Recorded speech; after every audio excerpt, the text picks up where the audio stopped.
So we did not support the gun control bill that came before the legislature. That was a horrific tragedy that took place in Newtown. And after that, soon thereafter, the governor had put together a task force, as did the legislative leaders. And I was lucky enough to serve on two of the task forces, one of those being school safety, one of those being gun control. And the hearings went from 10 o'clock a.m. until well after midnight, with hundreds of people coming up to testify on a bill that was never going to see the light of day because it had everything, including the kitchen sink in the bill. However, I didn't feel that my constituents had the opportunity to speak to the bill and how they felt on gun control. So in this very room here, I held my own gun hearing. I had over 200 people show up and speak to me about how they felt the gun bill went or was written. When I finally got the bill in front of me, it was negotiated behind closed doors by both parties, both legislative leaders. I then looked at the United States Supreme Court decision in Heller versus D.C. And through my interpretation of that, the United States Supreme Court decision, I felt that the legislation is unconstitutional as presented and voted on by our General Assembly. And the reason why is there's three things that the United States Supreme Court said that state legislators can do. We can say, determine who can have guns, where they can carry them, and what type of guns are available. We've taken all of the options here in the state of Connecticut. We've said that you cannot, people that are convicted felons or folks that have been found mentally unstable cannot have guns. We found that folks that we created gun-free zones like municipal buildings, federal buildings, schools, we can't carry guns there. But we also said that we have the right to ban the type of guns that are not allowed in our state. But the caveat to that is you cannot ban something that is in constant use at that time. And some of those mechanisms that were banned in that bill, I believe, are in constant use at this time. So that's why I found the bill to be unconstitutional. And I took notes of office to uphold the Constitution. Thank you. Thank you. I don't really know. Are these mics for the room or just for the TV? Because some people are having trouble hearing. Are people able to hear? I think that's the question. Yeah, I can hear it. Okay. Should we do it from the room? Too far away. Okay, maybe it's too far away or whatever. Okay. There we go. One thing Kevin and I agree about is that the Sandy Hook legislation is the broadest gun control bill in the country. And I think it is predictable to expect that reasonable people are going to have different opinions about this bill. Where Kevin and I part company on gun safety issues are on the obviously constitutional regulations that we've introduced in this state, where Kevin and I differ. For instance, we had a law in Connecticut that we passed in 2009 after a little boy went to a gun show, and tragically he picked up an Uzi. It was loaded, and because children don't have the grip strength to control machine guns, they'll recoil. That little boy tragically died. And one of the first things that struck me as I contemplated entering this race was that Senator Whitfuss voted against that bill. And that suggests that Kevin and I have very different views about gun safety and about what steps we can and should and need to take to protect our children from dangerous assault weapons. I'm an attorney. I understand the Constitution. I understand the test that we need to apply to any regulation that would touch or infringe upon any constitutional right.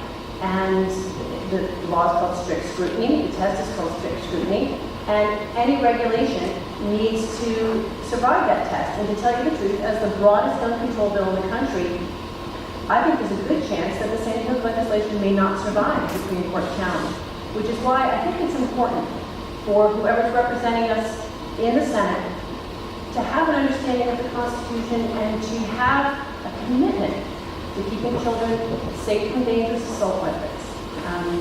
I will uphold the Constitution at every step of the way. Thank you. You mark some time for your time bank? Thank you. As a former retired police officer for 28 years, public safety is my number one concern. So don't be fooled by folks saying that I don't support gun safety. That tragedy that occurred up in Agawam, Massachusetts was a gun show sponsored by the Agawam Chief of Police. An emergency room physician brought his 14-year-old son up there because they had a history of shooting together. It's how they bonded. People have different lifestyles. Tragically, this youngster was killed, and he died in his father's arms. Had we had that law in the state of Connecticut, after the fact, that father would have been yanked away for a felony charge from his wife and from his younger daughter for over 20 years. That's something I could not support. And by the way, Uzis are already illegal in the state of Connecticut. So it doesn't allow somebody to go out and buy a Uzi. And I think there are only 34 registered Uzis in the state of Connecticut. So, in my opinion, the legislature came rushing back and saying, let's create a law to try to legislate accidents, needlessly just to be able to say they got something accomplished. Can I take very much of this? Yeah, you certainly can. Thank you. And again, this strikes up something that Kevin and I differ on again. Kevin, when you voted against that bill, you did so saying that you doubted it would prevent future tragedies. I researched that because I didn't understand your vote there. And sadly, we know the same thing happened in Arizona just a month ago. A little girl had a machine gun at a gun range, and because kids cannot control the grip strength, they don't have the grip strength to control the recoil on a gun, her training instructor died. Kids and machine guns don't mix. Yes, it's common sense. We all know that. But unfortunately, many of our laws have to exist because a lot of people don't have common sense. Why do we have laws that say 25 in a school zone? Because otherwise somebody will go 100. We need to take the steps that we can to protect children from dangerous weapons and from their inability to protect themselves when around. Thank you. Next question? Okay, this one will go to Ms. Osborne. How do you feel about the Death with Dignity Act? We heard Senator Bridget Representative Bridget speak to that earlier, and I have a very similar perspective. I think that very stringent guidelines need to be put into place into whatever legislation might be proposed, and certainly, again, as an attorney, the devil is in the details in any proposal that I might analyze, but I do think that the time has come for us to understand that there are situations in which mature adults facing terminally ill diagnoses can and should be permitted to make a decision on how to end their life under what circumstances. Thank you. Oftentimes when the legislation is before us, it changes dramatically from the day that it's introduced until the day it arrives on the Senate floor. So we must be careful and vigilant that we don't commit to saying we're supporting something until we actually see the final bill before us, because things do change, amendments are made. So just because somebody says they support it now or they don't support it now doesn't necessarily mean at the end of the day, when it's time to catch the green light or red light, that's where they do pay the piper, if you will. This bill has been before us before in the legislature. It was a huge debate on both sides of the aisle, if you will. And now I'm talking Republican and Democrat. I'm talking about folks that supported it and that didn't support it. I believe that I would be supporting the bill if, and only if, there are safeguards to make sure the advocates of the disabled came forward and they made a very strong story that if they have the inability to communicate, that heaven forbid one of their relatives that is just distraught over whatever the reasoning is, would say that they made the choice that they'd like to end their life. And we've got to make sure that there are safeguards in the legislation. If there are no safeguards, I would not support it. If there are safeguards, then I will support it. Thank you. Anything more? No. Okay.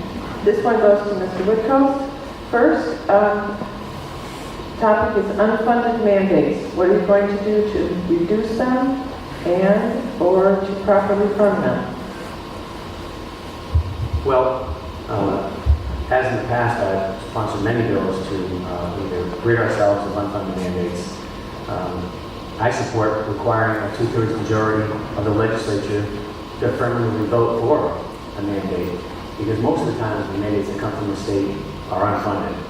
Money is going to be tight. The budget this year is going to be a long, drawn-out campaign debate, if you will. There are many things that the Connecticut Conference of Municipalities brought forward as their suggestions on how to reduce mandates on municipalities. I was proud to have sponsored many of those before in the past. unfortunately, they didn't see the light of day at the end of the day for a vote. It's something that we don't take lightly, we go back and try again. And some of those things are very simple, such as not requiring the town to post legal notices in the newspaper, let them do it online. It should be a no-brainer, you think, as an immediate cost savings to the town and ultimately the taxpayers. I'd like to think outside the box when I think of issues that impact taxpayers. One of those being the MBR in education. You realize that MBR stands for the minimum budget requirement, which says that whatever your Board of Education budget was this year, you have to have the same as next year at a minimum. That doesn't entice anybody to look for efficiencies and cost savings. It doesn't necessarily have to impact educational need. It could be things such as a maintenance program or energy efficiency in your schools. What I proposed was, right now, the statute says for a reduction in the student size, it's $3,000. Why don't we bump it up to $7,000 and closer to the savings that are real education costs? I believe it's not $7,000. Thank you. Ms. Osborne? I think that unfunded mandates come down in large part to the representation of your representatives and your senators. And you need to have an effective voice in the legislature, in the General Assembly, to be able to advocate for your region. One of the things that we need to start having a conversation about, liberals, conservatives, Democrats, Republicans, is how are we going to move forward in this new economy of limited funds and expanding needs. Unfunded mandates are an example, or they're evidence of the problem of this ever-expanding need and contracting economy. And I come back to what is kind of my mantra in this campaign, which is we need to grow jobs in Connecticut. When we grow jobs in Connecticut, we have more people paying into the tax base, and when that happens, when more people pay into the tax base, we have more either to fund the mandates that we're talking about, or to bring down our individual taxes, or to fund an important investments we need to make in things like infrastructure and affordable college. These are things we need to... Veto-proof majority, you could have passed anything that you wanted to, and it's under the Democratic Party in the state of Connecticut that has caused us to have jobs leaving the state in droves, people leaving the state in droves, higher property taxes. Everything that's wrong in Connecticut is because the legislature, the majority party, do not listen to their constituents. Last night, you and I attended the Connecticut Dental Association, and one of the current Democratic state reps had the gall to stand there and say, we have more people moving into our state that want to run businesses here than are leaving the state.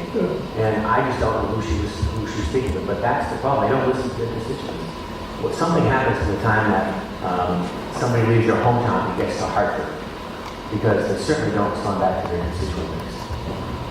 Thank you. And that's part of my... Absolutely. I'm one of the people who moved to Connecticut, and I moved to Connecticut because of the quality of life and because where I grew up, Connecticut was the land of dreams. It's where you went to get out of where I came from. I love Connecticut. I think this is a great state. I'm one of the people who chose Connecticut. I chose to have my children here, and I want my children to come back. I disagree vehemently that it is a cop-out to say that we need more jobs in Connecticut. We need jobs, we can grow jobs. That is the ultimate solution to all of the woes of which we're speaking. Oh, okay. Let me speak right into the microphone. Sorry. Any more on this topic? Okay. The next question. Oh, I'm sorry, I do have one more thing on this topic. And I'm not the one who's done anything in Hartford. This is my first run for any kind of political office. I'm not here campaigning for anybody else. I have been galvanized by the problems that we see right now, and that is why I am running for office. Okay, and this next question will go to Ms. Osborne. What are the two greatest issues facing the 8th district in the next 2 years? Well, I think you've already heard me touch on it, job growth. People say to me oftentimes, Melissa, that's a a really, really big district. Sorry. That's a really big district. How can you represent, somebody from Avon and somebody from Torrington? The needs are so different. The needs are not at all different. When we have a healthy, vibrant economy, all of us benefit. All of our quality of life is improved. So the needs of the person in Torrington at the end of the day is the same as the needs of the person in Avon. What actual services are provided are different, but we need job growth. And I do have ideas how to immediately jumpstart jobs. Things that I've learned. I've been practicing law for 17 years. I practiced corporate law for about 10 years, so I have a big business perspective. And then when my last child was born, I opened a small family and juvenile law practice in Avon. And I understood in a different way. I understood intellectually before that there are people with low capabilities and low skills, but when I worked with them day to day, I realized the effect of the loss of low-skill manufacturing jobs on them. And for the Northwest Corner in particular, we are trying to start capitalizing on the jobs that are reshoring and to create low-skilled jobs at a living wage, which we can do in the Northwest area, the Northwest Corner of Connecticut, because we do have a lower cost of living. So my prime focus would be to create jobs, and immediately I would start focusing on low-skilled jobs, because that has the benefit of freeing up some of the social services money we're spending On government, on things that used to be in our capital account. The other thing I think that's important to local districts, especially in the 8th district, is transportation. Our roads and our bridges are in horrible conditions. They're falling apart, they're crumbling around us. I know in the town of Hampton, thanks to the Board of Selectmen, they increased the amount of money that goes to road repair. But that's hardly enough to scratch the surface of the needs of the communities. And that is one of the primary responsibilities of government, is to provide safe roadways to travel. Thank you. Anything further? Okay. The next question goes to Mr. Woodcoast. Do you support collective bargaining? I do. I believe that when I served on the Program Review Investigations Committee, there was an analysis done on collective bargaining, and it came out to be a 50-50 award. 48% went to the town, 50% went to the, not doesn't have math, but that's what came out, went to the union and the bargaining group.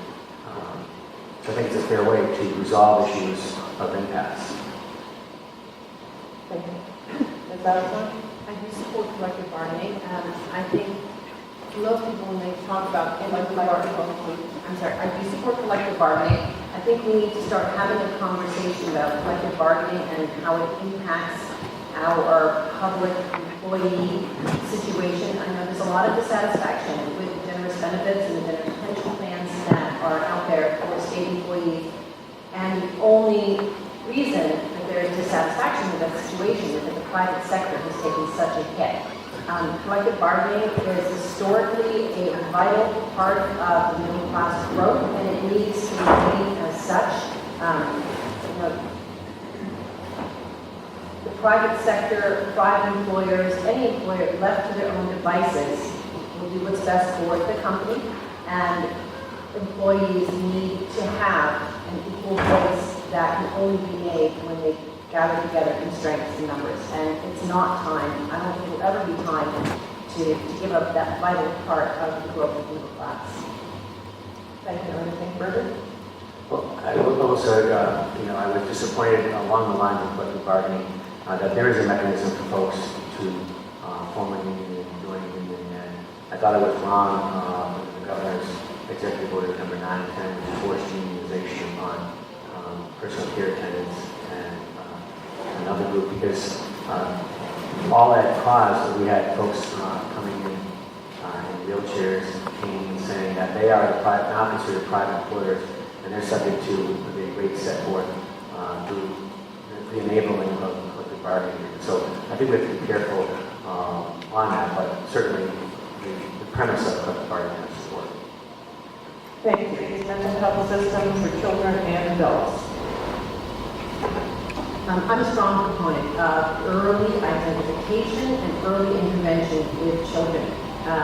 One of the things that I've learned working in family and juvenile court is the great need for a focus on mental health, especially for children, but obviously a lot of the families that end up in divisive situations in family court, and obviously families who end up in juvenile court are touched by mental health issues. We cannot, as a society, be strong without all of our citizens having an opportunity to be whole mentally, physically as well. What we need to be looking at is ways to get early identification and intervention, preferably at the school age level. There's very, very early mental illness and gun safety, and those conversations need to be serious, and the time has come to happen. Thank you. Mr. Woodcock.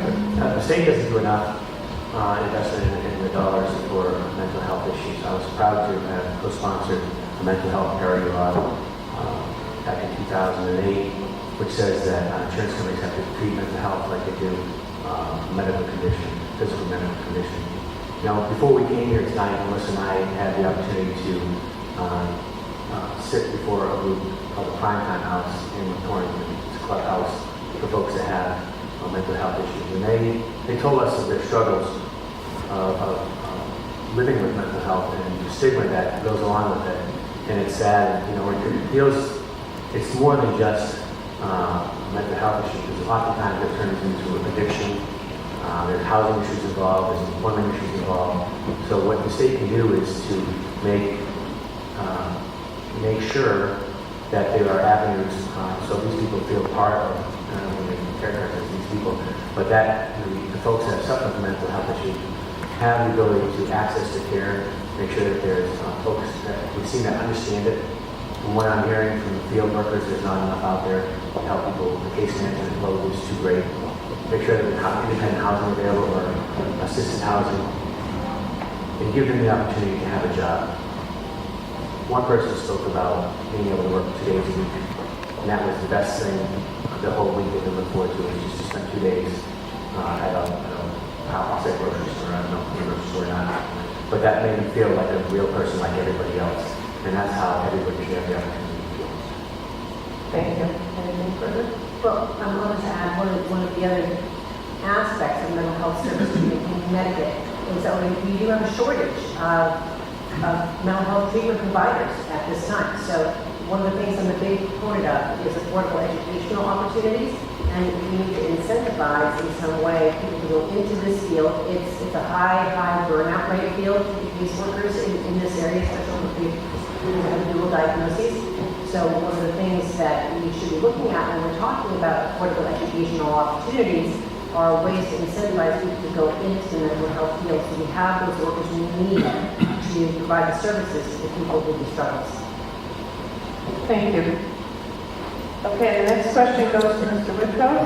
And since we're on the topic of health care, a more general question, are there any other things the state of Connecticut should or could be doing about health care? Well, the state of Connecticut, two things, they're intertwined, healthcare and insurance, basically. And sometimes it shouldn't be that way, but that's the way it is. Some people, if they can't afford it, they don't seek healthcare, unless you go to emergency, because then nobody gets turned away at emergency. I was happy to co-sponsor legislation that created the Connecticut Health Insurance Exchange Program, because we knew that with all the big insurance companies in our backyard, that we could probably do a better job than the federal government could. And it's come to bear fruit that our exchange is up and running, and we have more enrollees, and we are the champion of other states to look at to say, maybe this is a type of program we can reproduce here in our state, because access to the insurance exchange program is one thing. Now, I've always been a strong proponent of make sense legislation. Last year, I was upset that it didn't pass because we had insurance to cover for physical therapy, but not for occupational therapy. And the two almost go hand in hand. One's refined motor skills, one's the other gross motor skills.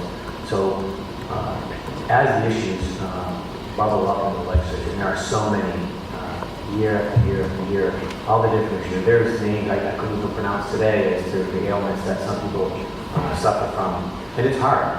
because the more mandates that we put on our insurance carriers, the more the insurance costs. We're doing, I think, the yeoman's work on the inner city where we have propped up the federally qualified healthcare clinics, which is usually contained within an urban school, which provides psychological, physical, and dental measurements for students here that will not normally have access to it. Now we've expanded to adults in those regions as well, so we're getting there slowly but surely. Thank you.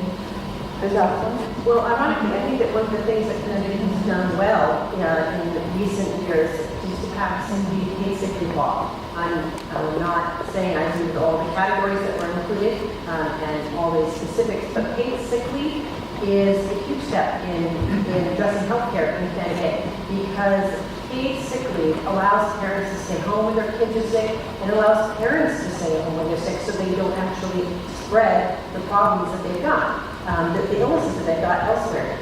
Paid sick leave is a huge step toward addressing healthcare needs or health needs in the state of Connecticut. Now, I know that Mr. Wickhouse voted against paid sick leave, but I'm a little bit, and perhaps he can speak on this in just 2 minutes to this issue, I'm a little bit perplexed because subsequently he's introduced bills to expand the category of workers who can receive paid sick leave. So I'm not really sure where he stands on that issue, and I'd be interested to hear, but that's where I leave it. Thank you. Mr. Wickhouse? Yes, I voted against the paid sick leave bill because I think that that's the wrong message we send when we want to talk about job creation, where a state government entity is telling small, medium-sized employers the type of benefits you must supply to your employees. And we're going with such a dangerous precedent because we're going down that path again with a public pension plan that is being considered right now. Last session in the legislature will probably come back again this legislature because they're asking for information to be sent to some folks up in Hartford. Now, in response to Melissa's question, yeah, I supported that paraprofessionals in schools get paid sick leave because anybody who works in school knows generally in February the flu comes through the school and the attendance rates just bottom out for the number of kids in here. And these are adults working in the school system as well. And some of these the paraprofessionals have the toughest job out of anybody in these buildings. And I thought they deserved it. It was already law now, so they were excluded. I thought they should be part of it. I'm sorry, for clarification, part of my 2 minutes, I believe that this book has also introduced radiological technicians as a category of workers who receive paid sick leave. It seems to me either you're for paid sick leave or you're against paid sick leave, and I just want to know what your position is on that. I'm not going to use my bank to answer her questions. Okay. We have another question. If anybody does have another question, if you hold it up, someone will come pick it up. I thought I saw people ready. Tell them how much they Yes, in your bank. Okay, 17 minutes, and Melissa, you have 3 minutes and 25 seconds. Well, my first choice isn't to cut spending. My first choice is to grow jobs so that we grow the tax base, so we have more people paying into the tax base so that we can afford the services that we need. That's my number one response. My number one response to the entire budgetary conversation is jobs. We need to expand our tax base. There are services that we need, and we need to have more jobs so more people are receiving social services, and so then there are more people paying into tax base. I know I sound like a broken record on it, but that's really the theme of my platform. And the next is that one of the things I've learned by working in the private sector for so long are that it's not about necessarily cutting the services that are provided that people need, but bringing private sector efficiencies, lean efficiency, private sector business practices can be applied to government work, and they should be applied to government work. You know, we've all sat in DMV lines for goodness knows how long. We all know how long it takes a client to get through the DBS on the phone. They're waiting for hours and hours, and we need to get smarter about the way that government workers are working, and we need to bring the innovative business principles that are revolutionizing the way that private business works for their efficiencies. We need and deserve that type of innovation in government work as well. The inefficiencies in work in the private sector and then work in the government as well. I think if we hold spending flat, if we have a current say today the budget is $1, and next year if we maintain the services that we provide, the budget will be $1.03. So there's already roughly 2 to 3% built-in cost of services budget for the company. If we maintain the budget at $1, we will save money. We will be able to provide services without cutting services to a large number of programs that we already are in the state of Connecticut. We just need to do it in a more cost-effective, efficient manner. And remember, folks, we had the largest tax increase in the history of the state of Connecticut several years ago. So if you've got more revenue coming in, we'll allow our budget to go up and escalate every year. If you hold the line, as the recession starts picking up and starting to gain jobs, we will overcome that and the equation will change. So the revenue will be higher coming in than going up. Thank you. Anything further? Okay, this one goes to Mr. Whitcomb. What is your view on Connecticut's minimum wage? $19 and $22 an hour, because somebody in the legislature felt that was a good thing to do, that everybody deserved more. We have to be creative in how we address fiscal issues. Like, for example, I offered a bill, people saying people working 2 or 3 jobs to be able to live in the state of Connecticut. Well, I proposed a bill that said if you work your second job after working your first job, your money you pay for sales tax, or for state income tax, should be exempt from state income tax. Because you've already paid your part in your first 40-hour job. Why should you be taxed again? Those are creative solutions to allow folks to, if they have a need to earn additional money, that they get to keep that money in their pocket, not in the government's pocket for redistribution. Thank you. Ms. Osborne? Well, the Northwest Corner is fortunate in one respect, in that we do have a lower cost of living here. And in Litchfield County, it takes a single mother of 2 children, $17.10 an hour to earn a livable wage. So again, that's one of the reasons I say that we have an advantage when it comes to attracting jobs here in the Northwest Corner. Now, when I talk about attracting low-skilled jobs, the reason I say let's attract low-skilled jobs is to get people off of social services to free up some of our tax money. And my corporate experience tells me that the way to do that is to incentivize private companies to come to Connecticut. Right now, there are low-skilled goods that are no longer made in Connecticut because it's not profitable. Why? Because of our tax structure. So the first idea that I bring to the table, just one little idea that I got today, is to incentivize private companies that are no longer making goods here in Connecticut that people with low skills can make, and offer them an advantage. Say, look, we're not going to even tax you until you reach a certain level of profit margin, provided you are paying this category of unemployed worker a livable wage. It's a win-win. We're not losing any corporate taxes because these companies weren't here to begin with, or at least they weren't providing the types of goods that are now being produced. And we are gaining taxes that can be spent because they're not being spent on social services, and we have people with the dignity of employment. We've not been able to do that because we have lost low-skilled jobs offshore. That's the type of creative thinking that I bring to the table, to create these jobs now. I'm not willing to give up on folks that are on hard times and say we can sell it for a low-skilled job. We should encourage people to reach their highest potential, offer training programs to rate for the first 6 months or 4 months, some essentially months, to be trained in one of those jobs. So we should be settled for low-skilled work. Not for adults, those are beginning wage jobs. Thank you. I'd like to use more time. I think the Step Up program is great. We both know we voted against that bill. So I think it's a great bill, and I wish you had voted for it. It has actually created jobs here in Connecticut. When it comes to employing people at their highest capability, one thing I learned very, very intimately when I was working in juvenile court with these people is that there is a broad swath of our population who do not have the capability to ever acquire the skills or the types of jobs we are creating right now in aerospace and biotech. Those are great jobs. Those are fantastic manufacturing jobs that pay a really decent minimum wage, middle class wage. Those are great jobs. We need to be increasing programs for apprenticeships and for vocational training so that we can get the skilled workers we need to take these jobs that are available right now. But on the flip side of things, there are also people who are just never going to be able to acquire those skills. And we have got to have jobs for them or they will be on our tax diet and they will not have the dignity of employment. They deserve employment. We need to have jobs for them as well.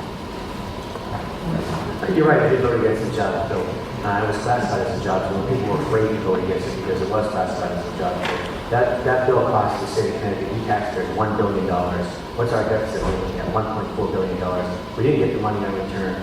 If you read the transcript on the debate from the House floor or the Senate floor, I said there were good parts in that bill. You're absolutely correct. But the bad outweighed the good. And when the good parts of that bill rose up this past legislative session, I proudly supported the STEP program, the Small Business Express program, because those are the programs that made common sense and helped our business communities in the state of Connecticut. One of the other things about the job bill, which I didn't like, was it removed the authority of the legislature to have oversight of the executive branch for bonding on certain monies for projects. So that is why when Governor Malloy wanted to give a hedge fund, the largest hedge fund in the country, $115 million to move from one Connecticut town to another Connecticut town. The legislature lost the oversight of that because that was in the job bill. The executive branch stuck in there. So they removed the oversight control that the legislature normally had, and that was something I could not support, irregardless of who the governor was or will be in that office. Do I get more time for that? Yep. Okay, so my name is Governor Malloy. My name is Melissa Osborne. I didn't introduce the bill, but one of the problems that I really see in politics right now, one of the things that has galvanized me is the partisan bickering and the extremity that has permeated politics these days. I think we as constituents, as voters, as residents, we have the right to expect people to work together toward compromise. And each party is guilty of this, but people are becoming more and more extreme and more polarized. And when that happens, people let the perfect get in the way of the good. Kevin, you just said that there were really good things about this bill, and you didn't vote for it. You didn't vote for the veteran funding in that bill that would have been helpful to the veterans that you really do champion for, but you voted against the funding for the veterans in that bill because you let the perfect get in the way of the good. We cannot legislate that way. We have to compromise. We have to come together and find solutions to move our way forward. The partisan bickering has got to stop. We deserve better. Melissa, on your, you're talking about partisan bickering. Just because somebody voted for the state budget doesn't necessarily mean that they don't support anything that with the programs that we offer in the state. You can't classify one vote as everything in there. You talk about partisan bickering. I know one of your flyers came out today that talked about my extremism and voting against medical necessity. And you found that through Facebook, or that was the notation you gave. But if you looked at the bill before the legislature, I was the only Republican that co-sponsored and pushed forward to add medical necessity into our state statute. And I was a member of the House of Representatives, and I was the ranking member of the Insurance and Real Estate Committee. So let's be honest about partisanship and bickering. Can I take more of my time? 8 seconds left. 8 seconds for me, or It was at 8 seconds on this thing. and how about me? 21. Okay. So my reference to the healthcare decision is your support and endorsement by the Family Institute of Connecticut, which does not support medical necessity healthcare options for women. If you're endorsed by them, you're proud of that endorsement, you should stand on it. When you talk about being honest, be honest about that. Be honest about your vote against a woman's right to get emergency contraception, even after a sexual assault. You're right, I think those views are extreme. And I'm more than happy to meet with you outside the door and raise issues to talk about those votes from 6 and 8 years ago. Okay. A totally different topic.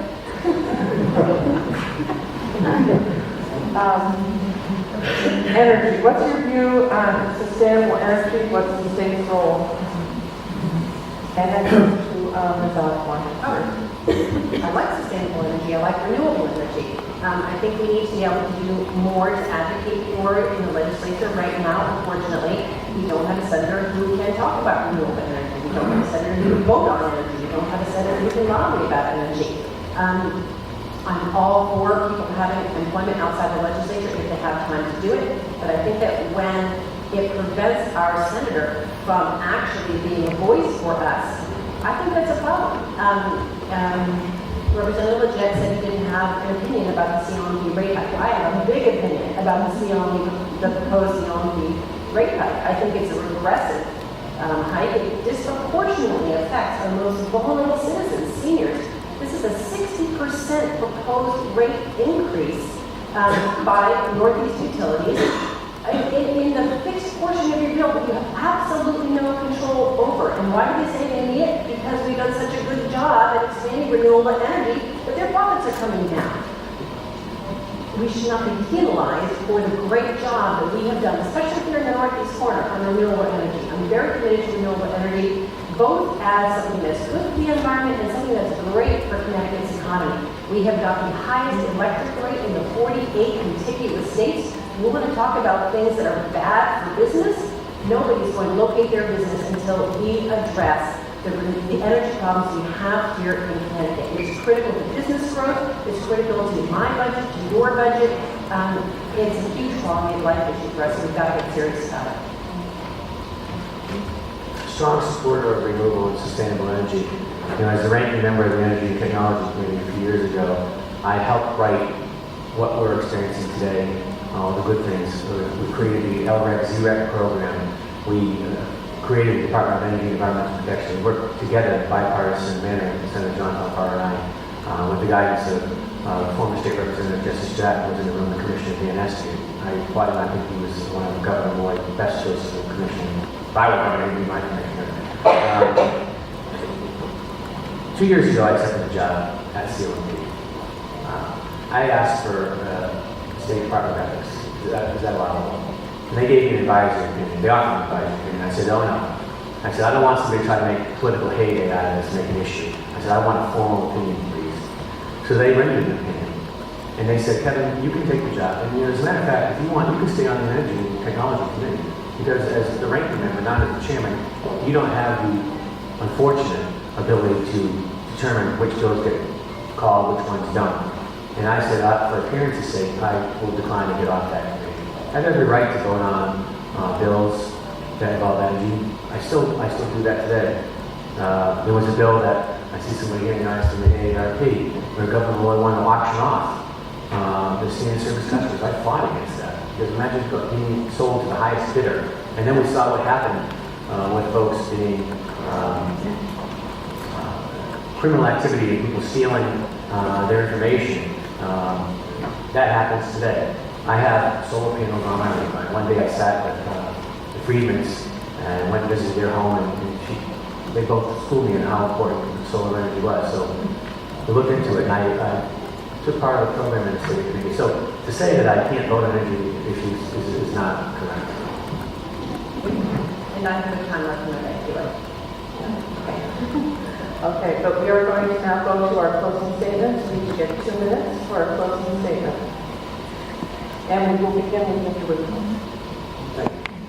Thank you all for coming this evening. Thank you to the League of Voters for hosting tonight's debate. It's been an honor and privilege of serving you here in the 8th Senatorial District for 6 years now in the state capitol. I do my best job when I talk to constituents. One of the issues I know that Melissa says that I didn't return a call. That's simply not true.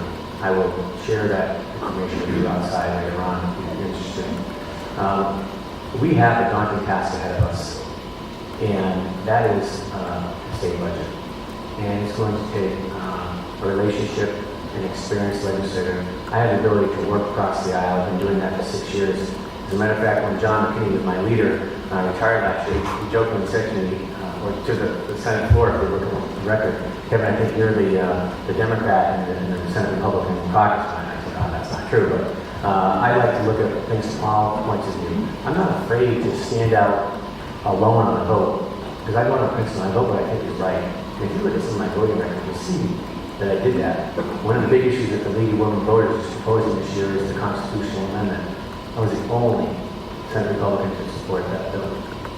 I've been the only Senate Republican to vote against the jobs bill because I thought it was just too expensive. We didn't have $1 billion to spend. The things that were good in that bill rose up for reaffirmation and reconfirmation and to be refunded. I supported those initiatives. Because I don't let special interest groups tell me what to do. You're my special interest group. This is that home that I always look towards. And the gun issue, that's why I held my own public hearing on guns, because I wanted to hear what you all had to say. And I will tell you, 98% of the people that came to that said vote no. So again, I want to thank you. I asked for your vote on November 4th. It's been an honor once again to serve as your state senator for the past 6 years. Thank you, and Ms. Osborne. I reiterate Kevin's thanks. I'm really glad to see so many people here tonight. And people who think that this election is equally important as I do. I've never run for political office before, and I did try to reach Kevin this year. I understand that people get busy, stuff falls through the cracks, but I really tried to reach him. I called him, I wrote him, I stopped by his office in the LOB. I waited 7.5 hours to testify at a public hearing about an issue that was important to me and to my clients. The Hartford Current published my comments, and I wasn't able to get in touch with Kevin. That is ultimately what prompted me to look at his legislative record. Now, I'll tell you, I like Kevin. I enjoy his company. I have voted for Kevin many times in the past, but I just wasn't familiar with his legislative record. And when I could get in touch with him, that's why I looked at his legislative record. And that's when I was surprised, because I thought that Kevin's votes on the social issues were just not reflective of the values we have in this district. We are fiscal conservatives. I'm certainly a fiscal conservative, but we're social moderates. And those aren't the votes that I saw, and I didn't think that was reflective of who we are for the majority in this district. I'm serious about mental health reform. I'm serious about keeping our children safe from assault weapons. I am dead serious about creating jobs in this state so my 4 children will return here. This is where I wanted to raise them. This is where I brought them. I want a bright future for Connecticut. I think it's time to send somebody to Hartford who is willing to focus solely on Hartford, roll up her sleeves, do the hard work. I have the qualifications to do this job. I've got the chops, and I'm not afraid of hard work, and I'm ready to do it. And I do ask for your support in November. Thank you. Thank you, and that concludes our candidates.